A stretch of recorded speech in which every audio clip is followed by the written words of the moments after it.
we need to understand your resources. I can give you an amazing brand and build something extraordinary for you. But then if you can't fulfill that promise, that branding promise to a group of people, then I did you a disservice, right? That's why I say you cannot fall for the trends. You really need to understand who you are and who you're serving, because that's the connection and the relationship that matters. And so when I ask them, who do you serve well today? Who can you serve today without having to buy anything, get any piece of software, hire, like who can you serve immediately if they were to hire you today?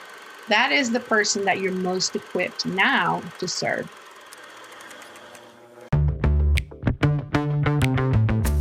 You're on a mission, and you just need more people to know about it. And whether you're brand new to marketing or a seasoned pro, we are all looking for answers to make marketing decisions with purpose. I'm Monica Pitts, a techie, crafty business owner, mom, and aerial dancer who solves communication challenges through technology. This podcast is all about digging in and going digital. I'll share my marketing know-how and business experience from almost 20 years of misadventures. I'll be your backup dancer, so you can stop doubting and get moving towards marketing with purpose. Hello again, and welcome back to Marketing with Purpose. We're going to talk about branding today, and maybe even go a little bit deeper and talk about some generational marketing and how you can define your movement, pair it with your audience, and roll that all together into a brand that really makes you front and center and unique and memorable to your audience. And I said that all really nicely because I just heard Barbara Carneiro. Oh no, I said that wrong. Caniero. No, I said it right. I just heard her say it like just before we came on air. And I'm sorry, names. They're hard for me. Anyway, so she said this and I was like, yes, this is so exciting. And so she is actually going to teach us about branding today. I'm a student just like everyone else is when it comes to branding. So why don't you kick us off, Barbara, and tell us about your business and introduce yourself. Sounds good. Well, I have an agency called Word Revolution. If I were to go back to like the milestones in my business, it was very accidental how it started. But I've always been in communications. I've always been around the arts in one way or another. And little by little, it just became a thing. And suddenly it's like, oh, this is a business and it's working and people are hiring me. And so it just took me deeper and deeper into understanding, the intricacies of running a business, but also running a creative business. And little by little, it's just like, I never imagined myself doing the same thing for this long. So I must really like it. It's awesome that you found your niche. How long have you been doing it for? It's been a solid 22 years now. So yeah, that kind of gets me really fast, but yeah. That is super exciting. I sometimes feel like an old codger in business because we've been building websites for 18 years, which is kind of crazy because like how long have websites even been around? But yeah, so 22 years is awesome. So what did you do before that? Have you always been in a marketing field, or tell me about that? Yeah, somewhat. So I've traveled the world quite a lot. I've lived in South America until I was 10, and then in Europe until I was 20, and then again in South America until I was 30. And now in the US, and it's been past the 40. So I told my husband it's time to leave because we passed the pattern. Like we broke the pattern we're supposed to have left a few years ago now. So, I've always traveled a lot. I've always been entrepreneurial. I've had all sorts of businesses like dance academies, teaching people how to cook from my house, teaching Portuguese, or, selling wedding dresses from my living room, like literally a little bit of everything. And that's why I say I must really love what I do now, because it never led me to pursue something else. I just feel like I've gotten deeper and deeper into just serving people with this particular service. So branding is one of them. Communications is a separate part that in many ways comes together. But I did have one job in the middle of all of that in Argentina at a previous marketing agency as well. So I was there for about a year before I moved, start working on my own. Yeah.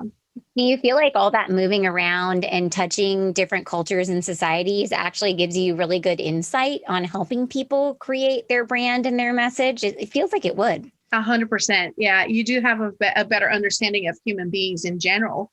just by experiencing how certain things are culturally different. And I can tell you endless stories of funny things that happen simply because of a difference in culture. And so, where I come from, people don't bring food to your house. That is very disrespectful. Okay. You know what? So And if you, as a person who I've gone through like different bouts of food allergies, sometimes yeah, I'm like, it's cool. Like people will be like, no, I need to bring something because I'm in the Midwest, right? And I'm like, no, no, yeah, no, you don't. You can just not. Like yeah. we are happy to cook everything for you. And then I feel like I'm leaving them, like I'm being rude to them. So which Yeah. culture is it that you're not supposed to bring food to their house? Yeah, so I was raised in Portugal, and so it is not common at all for people to show up with food. That is normally a sign of they don't like your food, they don't respect what you cook, or And again, this is again some of these things are changing little by little, but you have to remember, like some people still live the culture that they grew up in, and so when you go to certain cultures, it like if you bring something to someone's house, you're not supposed to take it back. Like if nobody ate it, it stays with the host. You never take the leftovers home. So little things about, especially like the eating habits, but also what's acceptable, what's considered rude, or so things like that. You get to understand people, and I think it just puts me in a place of simply observing. Like, am I a lot of people watching, a lot of observing how others react and do things differently. I particularly love it. I find it fascinating. Yeah. So tell me a little bit about how you start people in the branding process, Yeah. especially a new business. Where do you start with that? Yeah. So we normally bring them through a process of discovery. My biggest recommendation for you is to assess. Like, you got to know where you are, what's around you, where you're going, and so don't rush through the process of just moving pixels before you have a good idea of where you are. And the process of discovery that we have is actually 3 meetings, and in the first one, we want to get really deep into who you are, like your DNA, why you exist, the milestones of your business. And, those things like what makes you get out of bed, what motivates you to take action, what are the things that you dread doing? And when it comes to your brand, what are you most excited about? So all of these questions, we brainstorm for a solid hour in the first meeting to get really close to like the essence of a business. It is my belief that we all have a specific essence. And if I can just bring it to the surface, it's not like I'm creating something as much as I'm capturing from their heart and they just see it. So it's one of those moments where like, oh, this is who we are. And so realization of your identity as a brand is normally the big aha moment. It's like we can really get a sense of what was inside of them when they're trying to start a brand, and even rebranding. So some people will go into business without doing this exercise, and then later when they find out the thing, and it's funny because they say it. I'm not saying them. They're the ones saying it when I'm asking questions that prompt a specific thing, right? So that's meeting one. Meeting two, we go into the people on the other side of you. So who are you trying to speak to? Who do you want to reach? Who can you serve well today? Can we see that person? And we talk about audiences in a way that is very sterile, right? It's like this faceless mask that we can't really see. So when I think of my audience, it's normally just like, oh yeah, it's the group of, I don't know, these many ages, and it's men and women and children, and and it's like it's just very, very like superficial. So I see it as I can only see the outlines of a bunch of heads. That's what I see. And what we try to do is get together and go down very, very deep to seeing one person sitting across from you at the coffee shop or at the dining table. So I want them to go to the process of saying, my ideal client, my raving fan, my ambassador, the person that I want to clone over and over and over and over and over and over. I can see their face. I can picture their story. I want them to go all the way to picturing a day in the life of that person. And so a lot of people feel very itchy about this part because it feels like we're excluding people. But the reality is the more you can humanize your audience, the easier you will be able to actually connect with more people. So here's how I say it. You have everybody on a slow track towards you. Slow track. By doing this exercise, you can accelerate the path of one of them. Which one are you going to pick? Somebody can have a faster track towards you. And so you can design that track because you know what would make them move. You know what would make them take action. And so what I'm saying is you're not slowing down everybody else. They're still coming towards you one way or another. A referral, they found out about you. They searched online and you showed up. But there's one person, one individual that you can say, I want to fast track the path for them, for that particular person. So if you do that and you can picture them sitting across the table from you, the way you design for them, the way you communicate with them, the language you use, all of these things will come to life by almost like by itself in many ways. And then on the third meeting, we have to figure out how much of a gap exists between you and them.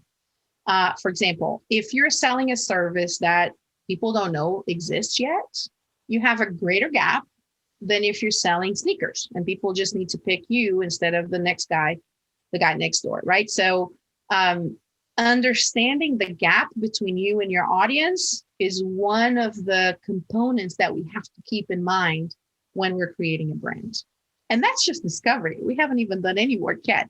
But at this stage, we're simply asking questions. We're getting the company to sit down together. They're doing these exercises together. We're brainstorming. There's no wrong answers. We're kind of like just answering these questions as you know, almost like there's a lot of gut responses too. And people try to get them sometimes like polished. And I'm always saying, don't polish your answers. Like, I want to catch that thing that you're trying to polish. That raw diamond is really what I want to see. So that is just discovery process.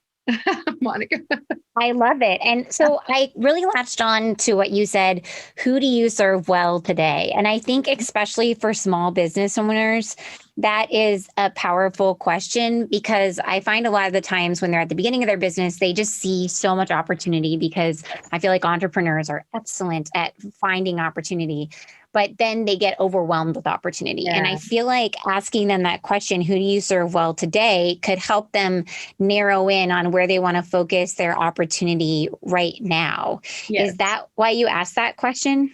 Yes. So what we're trying to see is, we need to understand your resources. I can give you an amazing brand and build something extraordinary for you. But then if you can't fulfill that promise, that branding promise to a group of people, then I did you a disservice, right? So that's why I say you cannot fall for the trends. You really need to understand who you are and who you're serving, because that's the connection and the relationship that matters. And so when I ask them, who do you serve well today? Who can you serve today without having to buy anything, get any piece of software, hire, like, who can you serve immediately if they were to hire you today?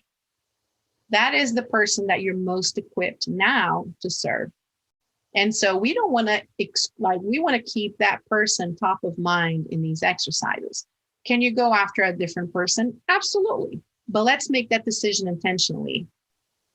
You know what I mean? Like, yeah. we can serve these guys really well, but we really want to start moving towards this. Great. But let's be conscious about that decision that we're saying, we serve these guys well, but now we want to start working with this group of people. And that is going to require A, B, and C. So as long as you are aware, I think it's okay. I feel like that's also a really powerful statement for nonprofits, because a lot of our audience are nonprofits and they want to change the world. I love it. That is like so powerful, right? You want to change the world. Mm-hmm. And it's hard when you sit down with them and they're like, well, I want to make people be more environmentally friendly. And I'm like, I 100%. That is a great mission. And I think we should start by attracting the people who already have the same values as you to us, so that they can help fuel your movement and like make it bigger. Because you can't, like, you're not going to change everybody's mind on your own. You need like all of these other wonderful supporters to help you do it. And so I love that question. Like, who do you serve well today? Because I feel like that's going to get them a really long way in their messaging. And I like the conveyor belt too. I said conveyor belt, but yes. So like that one person. So the person who's most likely to be attracted to you is the one that shares the values that you have and that will want to jump on board with you and like help you make the change that you want to make, whatever that is. And it's the same thing with businesses. Like, if you don't like going through an actual process or having somebody help manage your project, you're going to hate working with my company because you don't get to make up your process when we build your website. Yes. We have one. Exactly. Exactly. Yeah. And the people that will hire you are hiring you because you have that process. They don't want to go through the trial and error. And this brings me to the generations. And so when you start understanding the people that you want to reach, and think about nonprofits, this is a very clear example. Like the way that a baby boomer will engage with a nonprofit is very different than the way that a Gen Z will engage with a nonprofit for different reasons. And they can all have buy-in into a cause, but they will come in from different angles. And so you have to understand which group can you serve and connect with well today so that you can invite them into this journey in the same, in alignment with who they are. One of the main areas that I've been studying recently about generations has to do with the sense of worth. So when you think of the 4 main generations alive today, there is something about the way that they assign worth to themselves that dictate how they relate to people, brands, the world, and so forth. So when you think of baby boomers, they are what we call contributors. So they feel a sense of worth when they contribute towards something. Now, if I'm a nonprofit and I want to get them involved, I would focus on casting vision towards, the contribution that they will have towards something. And that would, the language will follow that, even the way that I'm communicating with them would focus on that. When I moved to Gen Zs, we're the first generation of people that are not living the 9 to 5. We're entrepreneurs, business owners. We can now make our own schedule, make more money than the previous generation. We have the ability to say, if I work 2 more hours, I will make more money, right? So we became what we call the consumer generation. And so my sense of worth comes from the things that I know that I can consume. So it sounds kind of negative, but so it's not like, I don't want you to hear me saying consumerism as much as it is like, if I can have more than my parents had, I feel like I was able to reach a sense of worth that is different because I saw them suffering. I saw them struggling. Yeah. And so the ability to consume shows me I've succeeded. And so consumers will want results. We're result driven. I want you to tell me that every dollar that I give to your organization will help plant 3 trees, right? Or how many trees? So it's a result driven approach. It's the what is in it for me. And I want to understand the impact. These are the people that will finish the goals. Like, oh, we're $20,000 short. I'm going to close that gap. If I donate, I'm not going to donate to a cause. I'm going to donate to 20 bricks towards that house. And so there's a very, very tangible connection to results. I hear you on that because I feel that way. I really do. Like when my daughters go to a school where they do like different community projects. And so one of my nonprofits, they were like, we need more clothes for our secondhand store. We need kids' clothes that are winter clothes because we're going into winter. And I was like, oh yeah, I got that. We're going to, we'll do a drive. And I was so proud that I got like all these clothes in and that like on all the parents, who are my age too, they're like, yeah, we'll bring in clothes. This is great. Like, cause we see that we're giving this to someone and it feels so tangible that we've like done this thing where it is harder when they're like, hey, will you give $20 for X, Y, and Z? I'm like, well, and it's just vague. I know. And when they're like, hey, will you go buy toiletries for the homeless shelter in town? My husband's like, heck yeah. And he takes my daughter to in Sam's and they come home with a whole truckload of stuff. And I'm like, what is happening here? Like, we had to park in the parking lot and all four of us had to carry it in. And I was like, oh, goodness. But he was totally and you cool with probably that. spend more than the $20. Absolutely. Definitely at Sam's. Will you tell our listeners like the age bracket or birth times for the boomers and the Gen Z? Because not everybody just knows, right? Yeah. So this would be Gen Xers. And then let me bring you through the two other ones while I pull up the exact data so I don't give you the wrong information. And when it comes to the next generation down, we're talking about millennials. Millennials are what we call collaborators. So for them, their sense of worth comes from what they can collaborate towards. They're very global. So they're thinking about ways to collaborate with others, even from a distance, or maybe even especially from a distance, in the sense of creating a greater impact. So there's a great connection with purpose and impact. So here, it's not as much you do $1 and you get 10 bricks, as much as it is the purpose behind it. So my communication needs to change. The way that I even invite them to participate would change. So baby boomers are born between 46 and 64. So they're in their 50s, 60s now. Gen Xers are between 44 and 55, if I'm not mistaken. So it's between 1965 and 1980. 81 to 97, you have your millennials. And then starting in 98, you have your Gen Zs. So we have contributors for baby boomers, consumers for Gen X, collaborators for millennials, and then Gen Zs are what we call curators. So we've gotten into a society that is just overwhelmed with options, information, everything. And so their sense of worth comes from what they can curate for others. And that's why they love the YouTubers that will unbox stuff for them, because these YouTubers are showing them what they should buy next, and they don't have to do the research. And so between friends, they value the person that can talk to them about the next thing they need to buy, the next Netflix show they need to watch, because who would have the capacity to go to Netflix and pick something? Not me. Right? I'm a mess. I literally have to text people and be like, hey, what should my next Netflix show be? What you watching now? Exactly. So we're now in the curation age. Everybody's pursuing curation. And that's why Gen Zs are characterized by this, is because they're being forced to be curators. They live in a world of curation that is just mandatory, so our brains don't explode. Mm-hmm. So now my daughter probably wouldn't ask me, what are you watching on Netflix, mommy? Because she would be extremely upset with all of my terrible choices of, reality TV that she doesn't want to watch.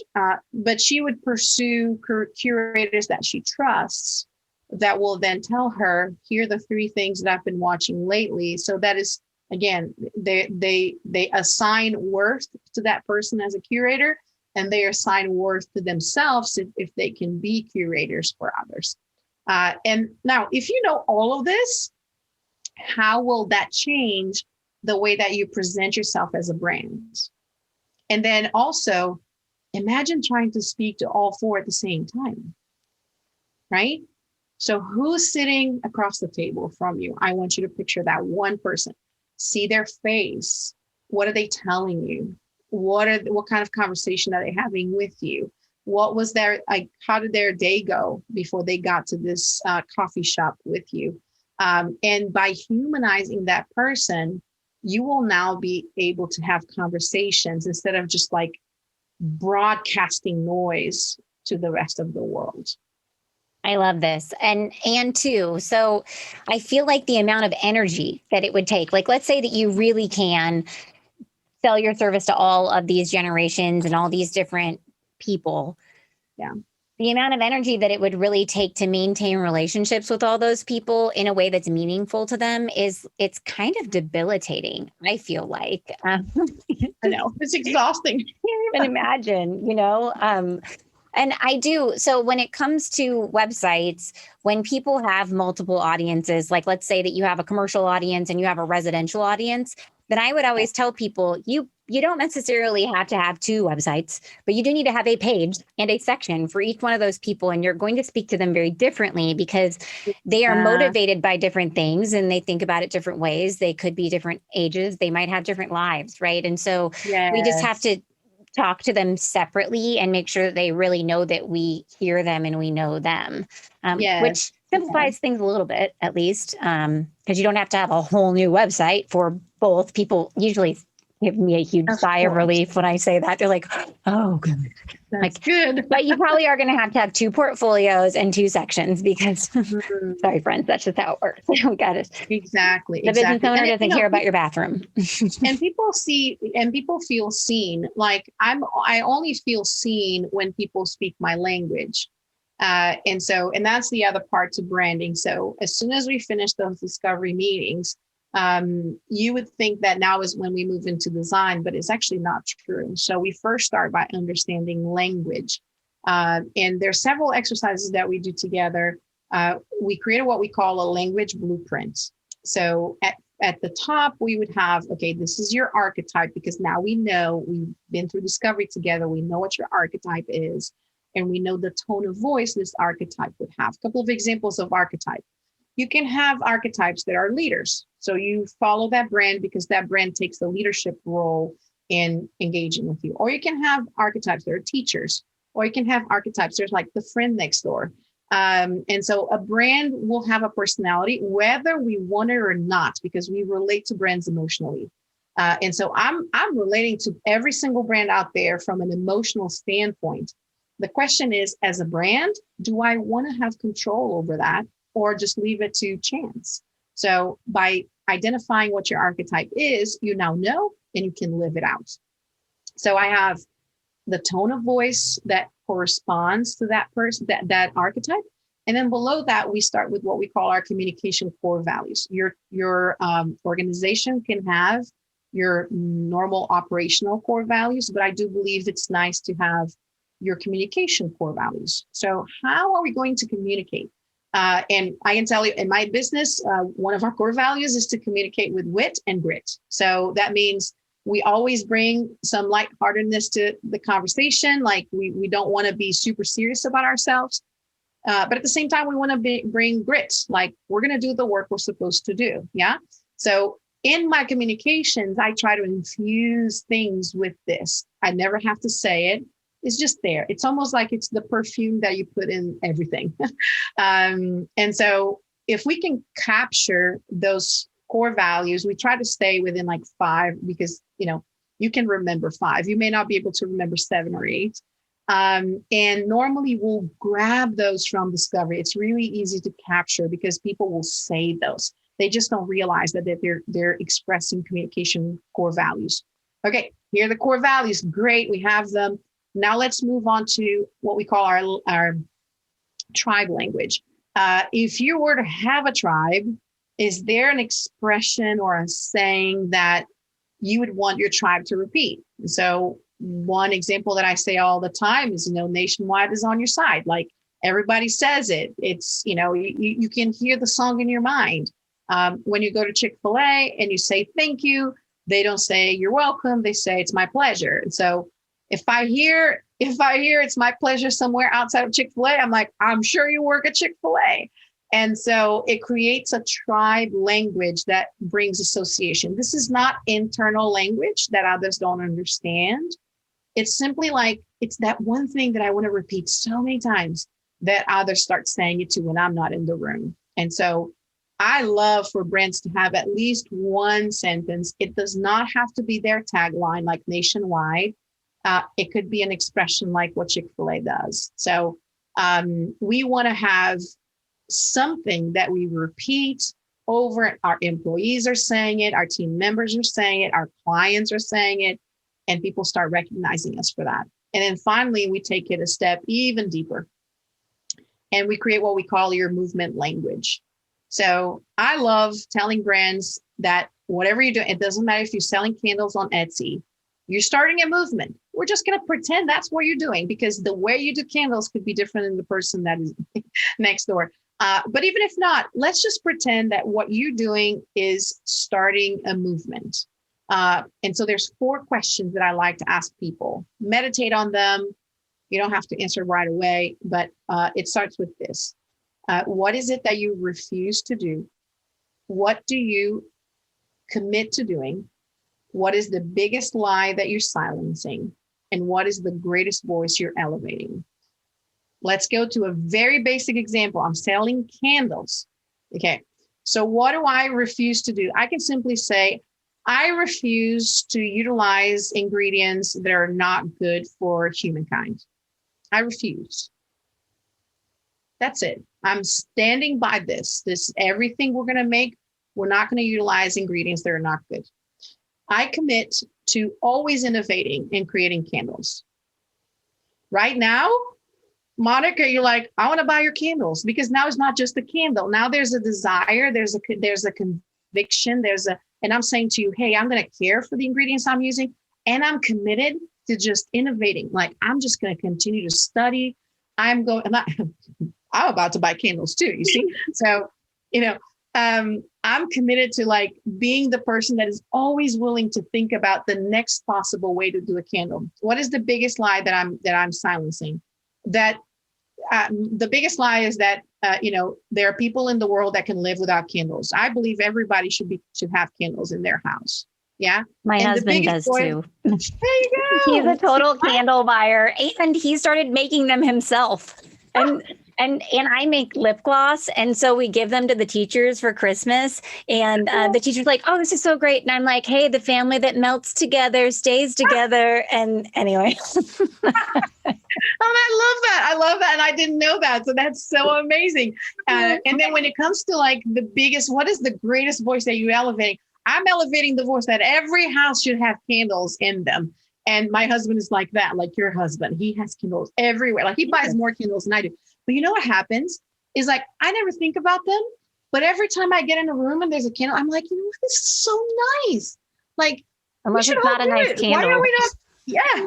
And so, there's this one candle that smells so terrible. And every time I walk in the room, I'm like, why do I feel uncomfortable? I feel uncomfortable right now. And then I'll be like, it's a candle. I'm blowing it out. And it's like, yeah. So, that now we have a movement. Now we have a candle movement. You and I just started one without even knowing. But this just starts from the principle of saying there's something in the world that I want to change, even if it's through candles. And so it doesn't matter if you're doing accounting. It doesn't matter if you're doing a nonprofit for, saving the trees. It doesn't matter if you have a restaurant. There's something about the way you see the world that you think it should not be that way. If you can answer that question, like, what is that? What is something that you look at and you're like, it should not be that way? For you, when you look at businesses with bad websites, I'm sure you're thinking a variation of like, it should not be that way. Yes, especially the ones who I've watched their stuff on social media, or I've watched a video, like a training video of theirs on YouTube. And then I click over to their website and I'm like, what just happened? What is happening here? Like, I feel I don't reach out to them and tell them that their website sucks, but I feel like maybe I should, because they are so much cooler than that thing. Yes. And then I think to myself, if they would just give me 4 hours with this landing page, I could get them so much business. Because who wants to pay them that price tag when they aren't even valuing themselves enough to have something that's not ugly? Exactly. Not ugly. So clearly, yes. And it's fun. Yeah. It's not fun, but it's fun. And like, to your story, we had a website years and years ago, probably 10 years ago. And I went out, we were getting ready to redesign it. I read it and I was like, I don't even know who these people are that own this business. It's me. I owned the business. But I was like, I don't like them. And then I started thinking, what are the things that we always say around the office? What are these things? And we always say these like snarky, like really in your face comments. Like, if you think your website sucks, so does everybody else. 1992 called, they want their website back. And so like, we have all these little things that we say. And so I told my staff, that's it. We're stopping this stupid Little Red Riding Hood act. And we're not going to be everybody else. We're going to be these weird people that we are. And we're going to put it all over everything. Yeah. And what's so fun is that when you go to a trade show I hope that you don't have a booth next to ours because we have these signs with all these semi-rude things on them, and people stop and they take pictures with the signs and they like send them back to their bosses. And it's so funny. And I'm like, Yeah. ha. So whatever weird stuff you don't have going on over there, my weird stuff trumps it. And it was just because we were willing to go out on a limb, and everybody was a little uncomfortable at first, but I said, if your tummy doesn't hurt a little bit, you're probably not doing it right. So it's there you go. There you go. But you see, like, there's a uniqueness about you that should be elevated and not hidden. And there's a lane for you. Like, people will choose to work with you exactly because of that. And why, instead of shying away and trying to fit in everybody else's box, we need to elevate the uniquenesses that we have. And that's the work that I try to do with branding, is to say, okay, let's capture what's there, because I'm not pretending to create something out of nowhere and make you look different than what you really are. I don't want to put lipstick on a pig. Like that makes no sense. Like, but hey, a lot of people love pigs and they love playing with them. My kid loves feeding pigs. And so there's nothing wrong with whatever it is that you have there. By the way, I'm not calling people pig. Let me just make that very clear. But whatever that is good. And it should be celebrated and it should be lived out. And so when we finish the process of branding, at the end of the day, I want you to say, I am unapologetically who I am. And I love my audience, because I don't want you to just know them. I want you to just to love them, to be in that place of saying, this is who I serve well right now. I'm creating a fast track for this person, and I want them to take that track and find us, So that's it. Yeah. Put it through everything, which is crazy. So, because as a graphic designer, I think, branding, logo, this is what I think. Yes. And then what you just described is like, it's part of your business plan almost. You know what I mean? Like, this should be something that it's part of your culture. It's part of the way that you talk internally. It's how you talk with your clients. It's how you present yourself when you're out in public or in your marketing. So like, it feels like what you're saying is that my brand isn't just my logo. It's actually like the culture of my company that I'm like presenting both interior and exterior, and allowing myself to be what I really am. Yes. And so picture it this way. We always think of branding as the visual, but besides the visuals, you actually have the sounds, the smells, the feeling. There's so many things that come with your brand that you just, honestly, if you're saying, I'm just going to do the logo side, you're just saying, I don't want to have control over the rest. That's all you're saying. I don't want to have control. That means people can perceive you any way they want to, because you're not controlling those pieces. So imagine taking control over those pieces and saying, when they hear us speak, I want them to hear in this tone. When we present ourselves in a certain way, I want them to feel this way.